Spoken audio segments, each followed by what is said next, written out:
Hello বন্ধুরা, কি খবর? কেমন আছো তোমরা? আশা করি ভালো আছো। আমি তোমাদের ভাই, বন্ধু বা চীনা মুখ বা চীনা কণ্ঠ ওমর ফারুক বলছি। বন্ধুকে নিয়ে একটা জায়গায় গেছিলাম। সবার জায়গাটা অবশ্যই চীনা। জায়গাটি হচ্ছে ইব্রাহিমপুর। জায়গায় একটা সুন্দর ইকো পার্ক আছে, সেই জায়গায় গিয়েছিলাম বন্ধুকে নিয়ে। আশপাশ এর আগে একবার এসেছিলাম অনেক ছোটবেলায়, তারপরে আমার বন্ধু বললো চ একটু যাই।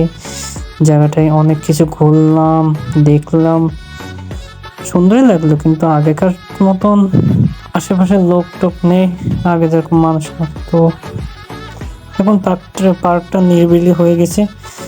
এখন জোড়াতে ভর্তি হয়ে গেছে, জোড়ায় জোড়াই ভর্তি হয়ে গেছে। তো আর কি করবো, কথা বলতে বলতে দেখতে দেখতে চলে আসলাম, শেষও হয়ে গেল দেখা। শেষ রাস্তায় চলে যাচ্ছে এবারটা। আসলাম, গেলাম, ঘুরলাম, এবার যাও হয়ে গেল, শেষও হলো, মজাও পালাম।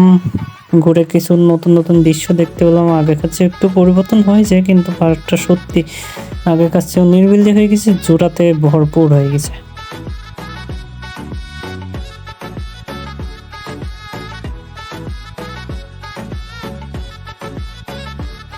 তো বন্ধুরা, ভিডিওটি কেমন লাগলো বলো, ভিডিওটি কেমন লাগলো? যদি ভালো লাগে লাইক, কমেন্ট, শেয়ার করতে ভুলবে না। ওকে বন্ধুরা, আল্লাহ হাফেজ।